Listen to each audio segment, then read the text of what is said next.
Shalom, meus irmãos, minhas irmãs, meus amigos e amigas, Boker Tov, bom dia. Seja bem-vindo mais uma vez ao nosso canal Por Amor à Torá.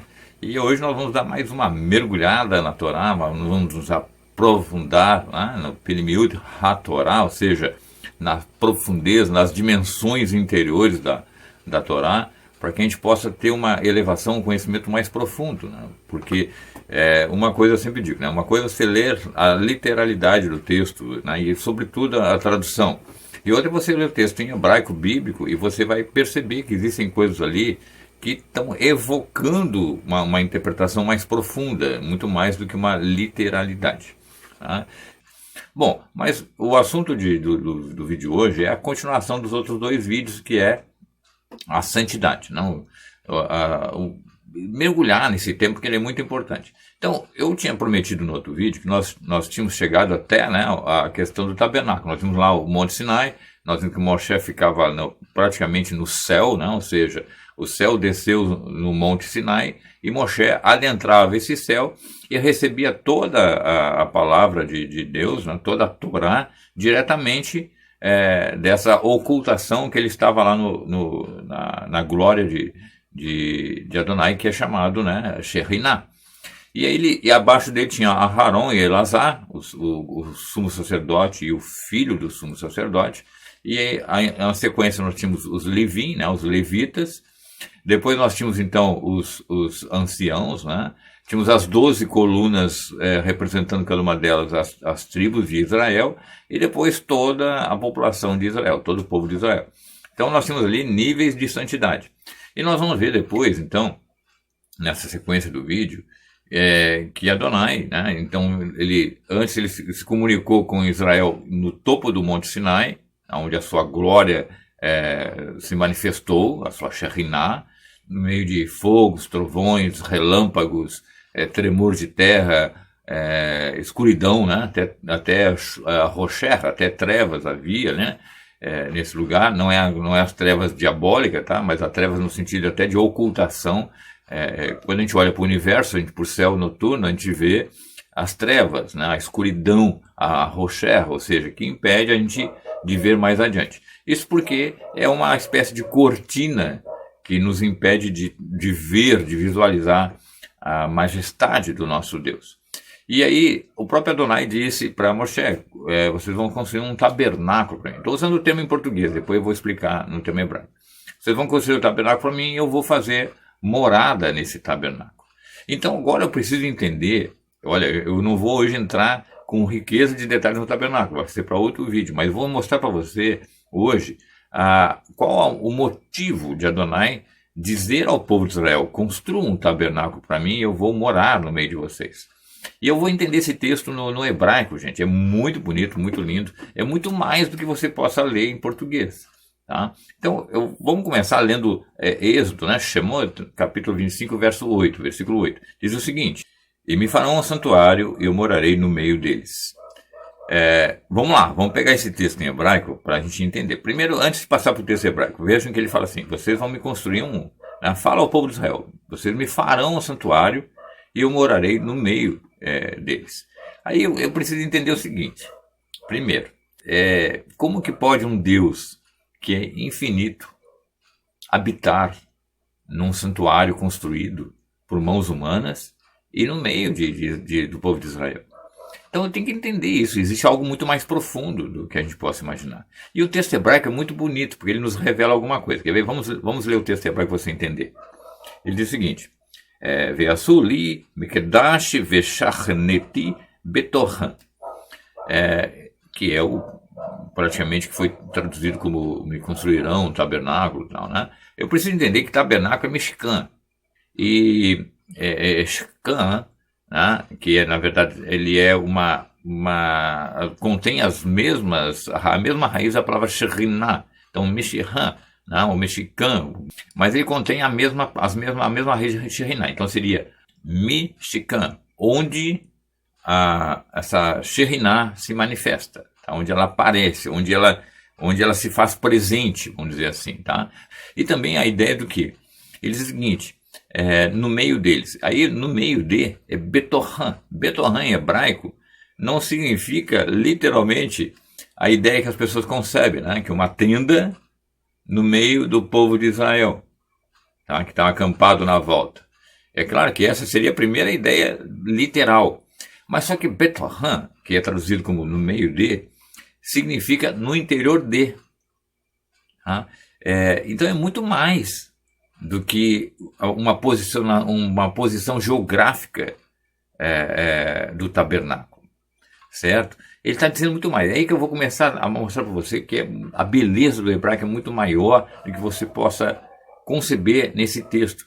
Quando fala de tabernáculo, você já pensa numa tenda, né? Que evoca essa ideia. Mas eu vou mostrar para você que é muito mais do que isso ainda. Tá? E a ideia, por que Adonai mandou construir um santuário mexicano? Por que ele mandou construir um santuário mexicano no meio de Bethlehem de Israel? Agora que você vai ver a beleza da coisa. Mas vamos lá. O que seria esse santuário? Mexicano seria um lugar onde se manifesta a santidade de Deus. Tá? Então, a própria palavra que foi traduziram mexicano como santuário. Santuário é um lugar de santidade, certo? Então, é um lugar onde se manifesta essa santidade de Adonai. E aí, ele tem Bethlehem no meio de, no interior de, é muito mais do que essa posição geográfica que eu falei. Significa no meio do povo de Israel, ou seja, dentro do povo de Israel. Não é geograficamente falando, entendeu? É dentro do povo de Israel. Vocês vão me fazer um santuário visível, para que eu habite dentro do povo de Israel. Literalmente dentro do povo de Israel. Mais ainda, para que você possa compreender, eu estou a milhares de quilômetros de Israel, do território de Israel, de Jerusalém. Porém, o mexicano está em mim.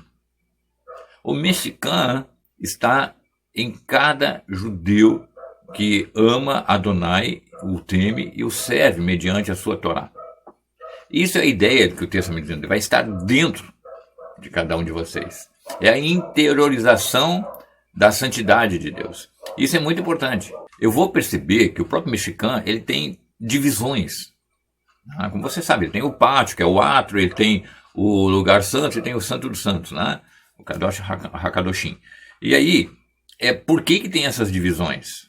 E por que diante de cada divisão, ou seja, no meio de cada divisão, eu tenho elementos que são significativos, que estão posicionados exatamente onde tem que estar. Então eu tenho ali no átrio, né? Eu tenho um cercado de linho, e eu tenho número de colunas, eu tenho bases, e eu tenho no cercado, nesse átrio, eu tenho o altar de oferendas, de sacrifícios, né?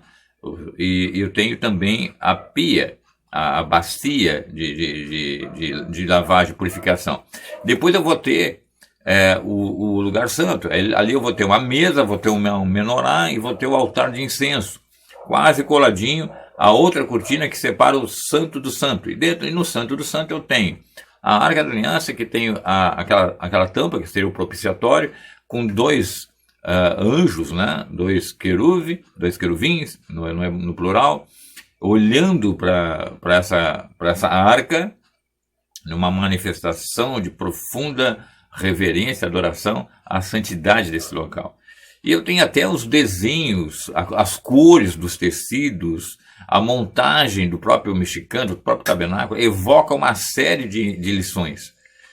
Hoje eu não vou me deter nisso, gente, porque eu vou deixar para o outro vídeo, porque é importante que a gente comece a entender primeiro a ideia do mexicano. Por que o mexicano? Depois nós vamos adentrar no mexicano e vamos estudar cada elemento dele. Vocês vão ver que é maravilhoso a ideia.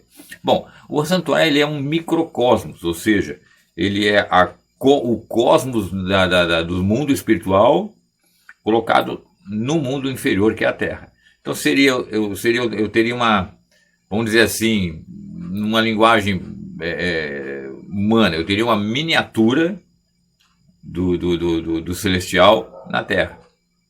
Tá? Da mesma maneira que quando o céu desceu lá no Monte Sinai, eu tinha ali um microcosmo em cima do Monte Sinai, onde Deus se revelou para Moshe. Agora eu vou ter um microcosmo na Terra, propriamente dito, no chão, no lugar mais baixo ali da Terra, né? Isso é importante que eu comece a entender. Então, ele é um microcosmo, ou seja, quando eu olhar para o Mexicano, eu vou estar olhando um modelo do que é o mundo espiritual, do mundo celestial, tá? E onde a presença divina vai se revelar. É complicado a gente falar por palavra, porque quando eu falo mundo espiritual, eu tenho níveis de mundos espirituais. Eu tenho o mundo de Atzilut, eu tenho o mundo de Biriá, eu tenho o mundo de Yetzirah, mas além do Atzilut, que seria o nível mais alto, eu tenho a própria divindade, o próprio Ein Sof, o infinito, o próprio Deus. Então, ele está ordenando fazer algo aqui na Terra que permita uma ligação com esse ponto mais elevado, mas que vai transmitir, vamos dizer assim, numa escala, essa manifestação da divindade. Então, é como se eu estivesse entrando no mais alto mundo espiritual.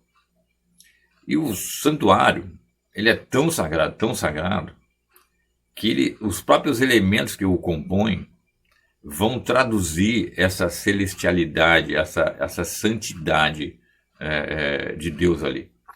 Então, praticamente, eu tenho ali o santuário como se fosse o trono de Deus, onde ele se reclina para trazer bondade ao seu povo. É muito importante a gente começar a conceber isso. Outro detalhe, ele é a morada, porque ele fala assim, faça um santuário para que eu habite, more. Habitar, morar, é a mesma raiz da palavra Shekhinah, certo? Então, quando eu vejo Shekhinah, que o pessoal às vezes fala Shekinah, mas é Shekhinah, a Shekhinah, ela é onde repousa a glória de Deus. É a habitação momentânea de Deus, ou seja, eu estou vendo ali Deus repousando naquele local, Deus habitando naquele local. Tá? Então, ele é uma morada nos mundos inferiores. Essa Shekhinah, essa luz, olha só. Lembra que eu falei dos níveis de mundos, né? Acima do último mundo, vamos dizer assim, do mais elevado, do mais elevado, do mais elevado, está a própria divindade. Então, ele é a luz total, a luz plena, que nós não conseguimos suportar, senão nós morreríamos. Tá? Então, essa luz, ela se manifesta na forma de uma Shekhinah, uma nuvem que encobre essa luminosidade, essa luz da divindade. Então, ela se manifesta ali. Então, é como se eu dissesse, a luz mora ali.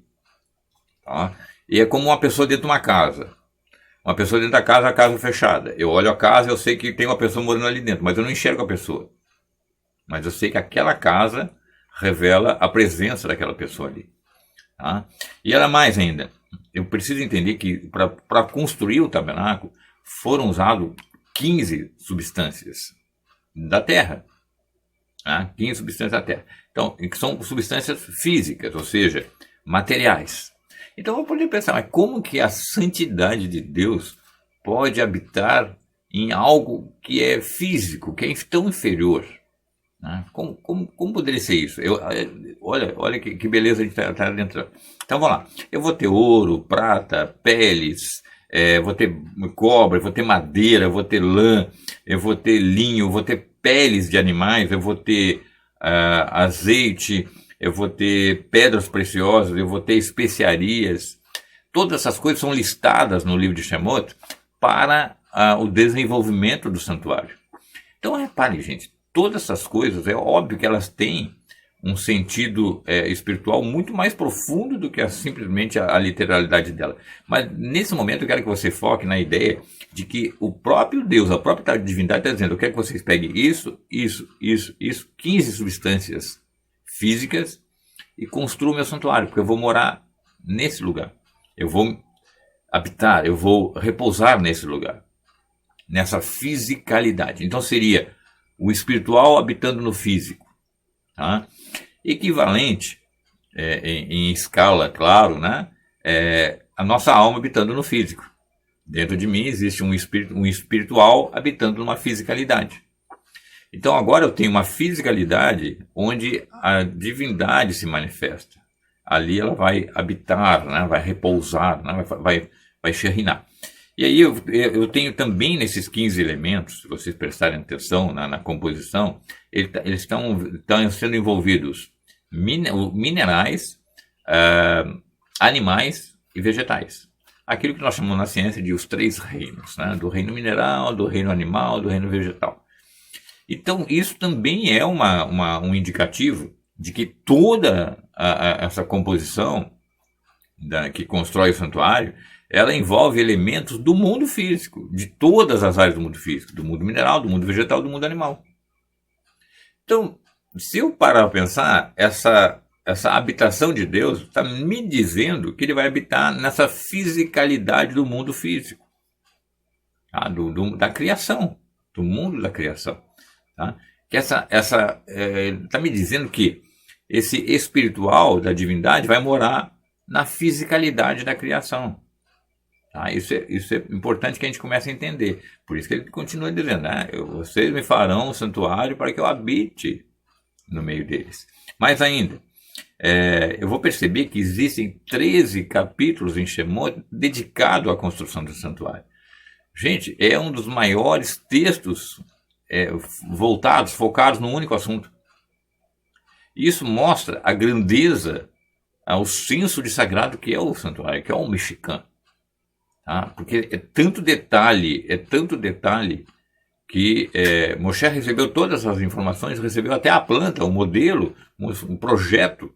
Ele trouxe o modelo e deu para Betsalel para que ele construísse o tabernáculo, não da cabeça dele, não da cabeça de Moshe, mas da própria mente da divindade, do próprio Deus. Vocês vão fazer assim, assim, assim, assim, com este material. Então, eu começo a perceber que o objetivo de tudo é trazer o espiritual para o físico, ou seja, trazer a divindade para a fisicalidade do mundo inferior, que é o nosso mundo onde nós vivemos. Né? Então, eu vou ter ali, eu preciso também perceber que eu tenho 3 componentes, é sempre assim, o não refinado, o refinado e o espiritual. Tá? Então, eu tenho algo que é não refinado, algo que é refinado e algo que é espiritual. Guardem isso, 3 níveis. Tá? Então, eu vou ter a própria terra, ele é a matéria não refinada. Mas depois eu vou ter as estrelas, né? Os astros celestes, já são classificados como mundos refinados. Né? Porque eles têm uma glória muito maior que a da Terra. Eles têm luz, têm brilho. Né? E aí, por fim, eu tenho o espiritual, que é o top, a santidade. Então eu tenho mundos não refinados, mundos refinados e, vamos dizer assim, o mundo espiritual, a espiritualidade de tudo. São 3 níveis, tá? E a gente vai ver que também eu tenho 3 níveis nas dimensões. Eu tenho o tempo, o espaço e o espiritual. Né? Então eu tenho aqui na Terra, eu tenho a dimensão do tempo, a dimensão do espaço, que eu posso medir, ambos eu posso medir, e eu tenho o espiritual que eu não consigo medir, que vai além da compreensão matemática, logística, de cálculos. Tá? São 3 níveis. Eu também tenho ali, gente, a ideia desses tempos. Eu tenho na Torá, eu vejo isso de que maneira? Eu tenho 6 dias da criação, que é o não refinado. E aí eu entro no Shabá, que é o refinado. Entendeu? Eu tenho 6 dias da criação, né? Os 6 dias da semana, que é um mundo material mais inferior. É a materialidade da materialidade. Aí eu entro no Shabá, que ele cresce como um dia extremamente refinado, santificado. E aí eu vou ter o top desse mundo espiritual, que é Yom Kippur, ou seja, o dia da expiação. Porque é quando, reparem que é a única vez no ano que o sumo sacerdote, o Kohen Hagadol, pode entrar no Santo dos Santos. É a única vez que ele entra no lugar mais sagrado do Mishkan, e ele vai trazer então o perdão para Israel. E esse é o ponto mais espiritual. Então eu tenho ali 6 dias da criação, os 6 dias da semana, o Shabá, e aí eu tenho o Yom Kippur. Os níveis de santificação que vocês estão vendo aí. Tá? Quando eu olho para Israel, o povo de Israel tem as 11 tribos, aí eu tenho que é o não, vamos dizer assim, o não refinado, é o povo propriamente dito. Aí eu tenho os Kohanim, né, os sacerdotes, que são os refinados, a tribo de Levi, que foi separada para isso, então é o refinado. E eu tenho o Kohen Hagadol, que é o único e que é o top dessa espiritualidade, o espiritual. Então veja, eu tenho as 11 tribos, os Levi, né, os levitas, os Kohanim, né, que são sacerdotes, e eu tenho depois o Kohen Hagadol. Então repare que tudo é em 3, sempre em 3. Tá? Vocês vão ver que o santuário tinha o átrio, o lugar santo e o santo dos santos. Depois eu tenho o tempo, né, o espaço e o espiritual, a dimensão espiritual. Depois eu tenho, dentro do tempo, eu tenho 6 dias, o Shabá e o Yom Kippur. Em Israel, eu tenho as 11 tribos, os levinhos, os levitas, que são os Kohanim, né, os sacerdotes, e tem o Kohen Hagadol, que é o máximo de espiritual. Tanto é que ele tinha uma placa, né, dizia Santidade Adonai. Santidade Adonai. E é como se fosse o passaporte para o mundo espiritual, para o top do mundo espiritual. Tá? Então é isso que ele está nos mostrando ali. Quando eu vou continuar olhando, eu vou perceber que a própria Torá, ela tem essa divisão. Tem uma parte escrita, que é a materialidade dela, né? Que é quando ela me diz, vocês vão comer tal coisa, vocês não podem comer tal coisa, vocês vão fazer uma mureta no terraço de vocês, vocês vão cuidar dos animais dessa maneira, vocês vão cuidar das pessoas, dos servos, vocês vão trazer sacrifício desse tipo de animal, vocês vão trazer sal, vão trazer azeite, vão trazer incenso, né? E vocês vão estabelecer o casamento assim, as vestes de vocês vão ser desse jeito. Você pode notar que a Torá está lidando de coisas físicas, a Torá está lidando com uma fisicalidade. Porém, a Torá, ela também tem a sua essência, que nós chamamos de Pnimiut HaTorá, que é a dimensão interna da Torá, que te leva a um outro mundo, que é um mundo espiritual. A Torá, ela é um código de ética, sim, de comportamental, mas ela é muito mais ainda do que isso. Ela é trazer Deus para dentro da gente. Por isso que na Torá diz o seguinte: vocês obedecerão às minhas mitzvot, aos meus mandamentos, e se apegarão, vocês vão colar em mim. Apegar é colar, vocês vão se colar em mim. Então eu tenho um aspecto físico e um aspecto espiritual elevadíssimo.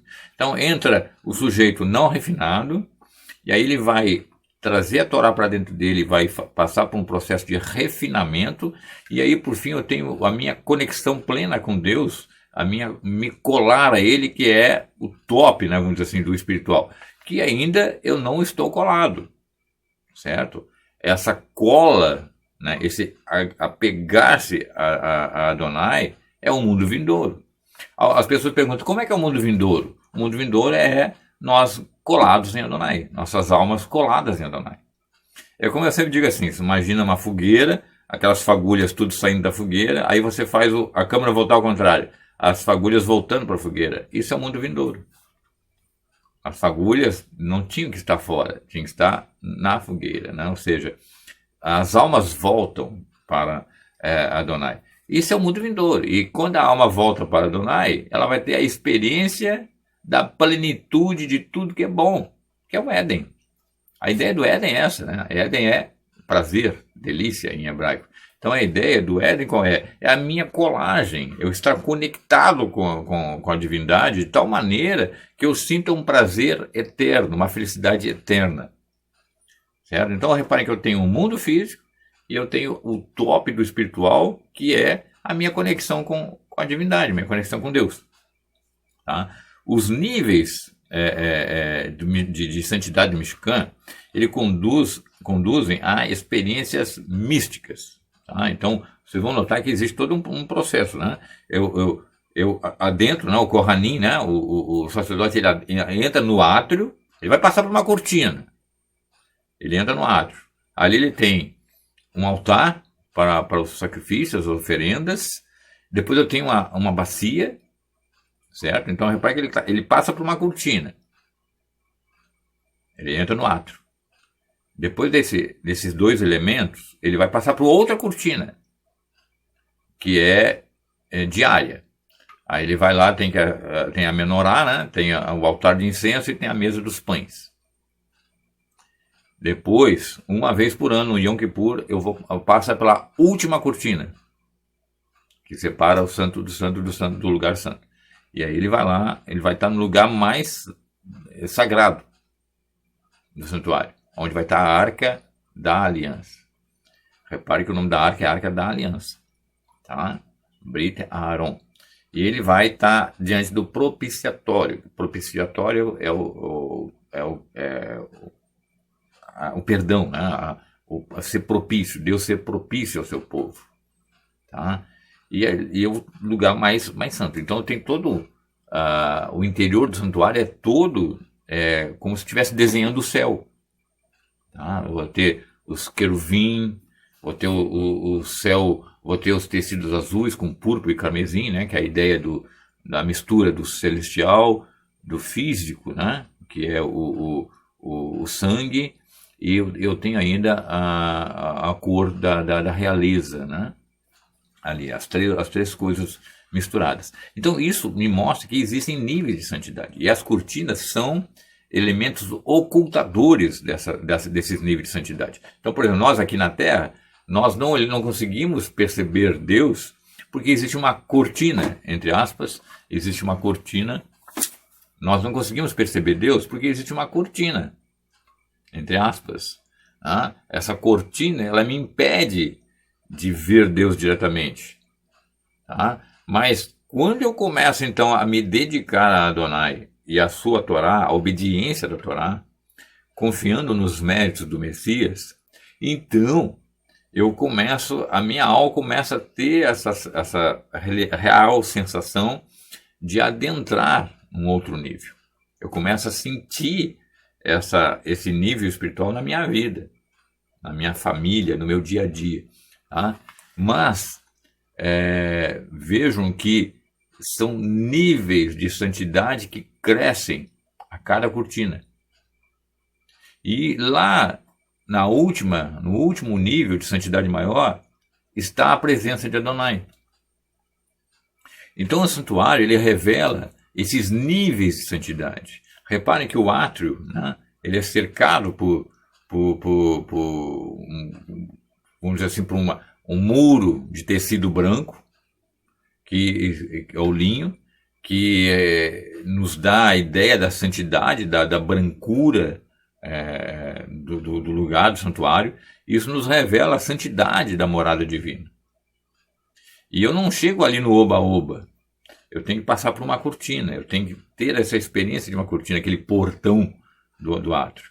E aí depois, para que eu possa me aproximar de cada momento de nível de santidade, existem coisas na minha frente que eu tenho que executar, né? O que o Kohanim tem que executar. Mas que é representativo, né? O Kohanim me representa. O Kohanim, o sacerdote, representa todo Israel. Quando ele entra, é como se Israel estivesse entrando através dele. E óbvio que isso também espelha a figura do Messias. O Mexicã, ele é um testemunho do perdão a Israel, propício a Israel. Reparem que em Shemot, em Êxodo 25, ele manda fazer esse santuário para habitar no meio dele. E vai ser erguido esse santuário. No capítulo 32, nós vamos ter uma experiência, né, daquele bezerro de ouro. Um pecado gravíssimo que muitos israelitas cometeram ali com um misto de gente. Mas repare que isso não afetou a ordem de construir e levantar um santuário. Mesmo com aquele pecado ali do bezerro de ouro, e óbvio, houve consequências, pessoas morreram, foram cortadas do povo de Israel, ali, cortadas espiritualmente, mas o tabernáculo foi erguido. No capítulo 40 você vai ver, o tabernáculo foi erguido. O que Deus está dizendo? É o seguinte: apesar dos pesares, eu vou morar no meio de vocês. E essa morada significa que a minha santidade vai influenciar vocês. E significa que eu estou mostrando para vocês que eu vou perdoar vocês. Afinal de contas, tem o Yom Kippur. Todo ano tem o Yom Kippur, perdão de Deus para Israel. Então ele está literalmente dizendo: vocês são cabeças duras, vocês são teimosos, mas eu os amo de tal maneira que eu vou perdoar vocês de ano em ano. Vocês vão colher as consequências dos atos de vocês, mas eu sou o Deus que perdoa. E a prova disso é que eu escolhi vocês, o único povo da terra, para habitar em meio a vocês. Isso é muito importante a gente começar a entender, gente. O Mishkan, ele se conecta à promessa de Deus. Qual é a promessa? Vocês serão o meu povo, eu os escolhi, vocês serão o meu filho, o meu primogênito, vocês serão uma nação eleita, na qual eu vou me revelar e vocês irão me revelar para as outras nações. Então, o Mishkan é a prova dessa promessa de Deus. E é claro que depois, mas Pedro, depois terminou o tabernáculo e vem os templos. O templo passa a ser um Mishkan, ele passa a ser um santuário. Tá? Por isso que desconecta a ideia de tenda, de tabernáculo. É a morada de Deus, onde Deus vai morar. Porque depois você vai ver, mas agora nós não temos templo, certo? Mas nós continuamos sendo individualmente o Mishkan. E coletivamente, cada judeu, né, imagine, mesmo que espalhados geograficamente, eles formam ainda a nação de Israel. E o Mishkan continua no meio de Israel. Porque isso é uma promessa, é uma aliança que não é mudada, que não é alterada. Quando eu vejo Gênesis 1, verso 1, eu tenho assim: Bereshit bara Elohim. Bereshit começa com Bet, a segunda letra do alfabeto. Nós sabemos, pela própria estudo da Torá, que Aleph, que é a primeira letra do alfabeto, indica a divindade, indica Deus. Mas quando a gente olha Gênesis, né, Bereshit 1, não começa por Aleph, começa por Bet, a segunda letra. E Bet, ele em hebraico, é as mesmas letras da palavra Beit, casa. Tá? Então, por que ele começa com Bet? Tá se ligando? Ele está dizendo o seguinte: no princípio, ou seja, Deus criou a casa para ele morar no futuro. Então, o Aleph, a letra que indica a divindade, Bet, né, criou a casa para ele morar no futuro. No princípio, que Deus dos céus e a terra. Para quê? Para ele morar no futuro. O propósito de Deus é se manifestar a criação, habitar no meio da sua criação, como a gente vê a revelação dele no Éden, lá em Gênesis. Tá? Então, o nosso objetivo na vida não é vencer na vida, ser um engenheiro, ser um médico, ser um professor, ter um carro, ter uma moto, ter um avião. Não, nosso objetivo na vida é preparar esse mundo para a morada da divindade. Nós estamos aqui para isso. As outras coisas nos virão acrescentadas conforme as nossas necessidades, o próprio Deus nos dará, nos garantirá. Ele vai criar os meios para isso. Então, de repente, é óbvio que eu vou estudar, vou me formar, vou adquirir uma profissão e tal, mas tudo isso vai ter uma bênção de Deus para que eu exerça isso. Então, para nós encerrarmos esse vídeo, quando ele ordena fazer o Mishkan, ele está dizendo o seguinte: eu amo vocês, e vocês vão ter experiências de amor e de temor comigo. Vocês vão me conhecer, vocês vão viver comigo e eu vou viver com vocês. E a minha presença vai influenciar vocês pela eternidade. Ele literalmente diz: eu vou perdoar vocês dos pecados de vocês e vou viver com vocês para sempre. Esse é o desejo de Deus e esse tem que ser o nosso desejo. Então, gente, no próximo vídeo nós vamos falar do interior do santuário e vamos trazer revelações profundas sobre o tabernáculo. Mas guarde isso: Deus está demonstrando tanto amor que ele diz: eu vou habitar no meio de vocês. Óbvio que é Israel. Mas por quê? Porque ele quer usar o seu filho Israel para atrair a humanidade para o Criador. Porque ele ama a humanidade, para Deus. Porque Deus é bom, Deus é maravilhoso. Só um Deus tão tremendo diria: eu vou ficar no meio de vocês, porque eu amo vocês. Pense nisso, reflita. Se você gostou do vídeo, curta. Se não é inscrito no canal, se inscreva. Mande mensagem, eu respondo. Toda semana eu leio as mensagens e eu respondo, tá bom? E no mais, que Adonai, o Deus da bondade, abençoe vocês, as suas famílias. Um beijo no coração.